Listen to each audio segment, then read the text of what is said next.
When I was 27 years old, I left a very demanding job in management consulting for a job that was even more demanding, teaching. I went to teach 7th graders math in the New York City public schools. And like any teacher, I made quizzes and tests, I gave out homework assignments. When the work came back, I calculated grades. What struck me was that IQ was not the only difference between my best and my worst students. Some of my strongest performers did not have stratospheric IQ scores. Some of my smartest kids weren't doing so well. And that got me thinking. The kinds of things you need to learn in 7th grade math, sure, they're hard. Ratios, decimals, the area of a parallelogram.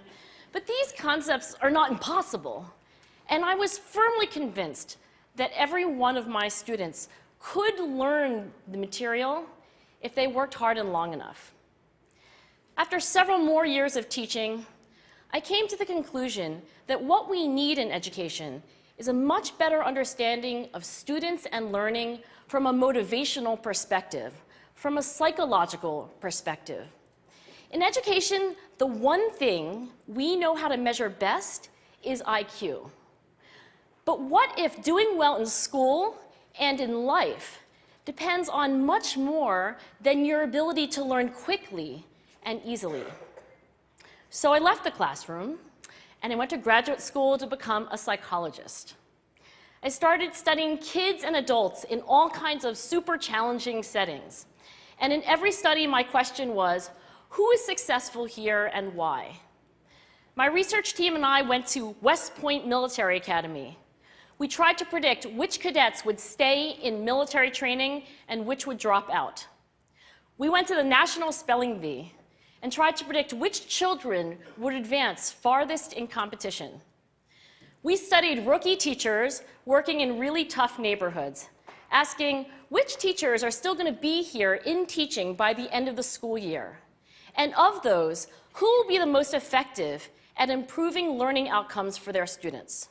We partnered with private companies asking which of these salespeople is going to keep their jobs and who's going to earn the most money. In all those very different contexts, one characteristic emerged as a significant predictor of success. And it wasn't social intelligence, it wasn't good looks, physical health, and it wasn't IQ. It was grit. Grit is passion and perseverance for very long-term goals. Grit is having stamina. Grit is sticking with your future, day in, day out, not just for the week, not just for the month, but for years, and working really hard to make that future a reality. Grit is living life like it's a marathon, not a sprint.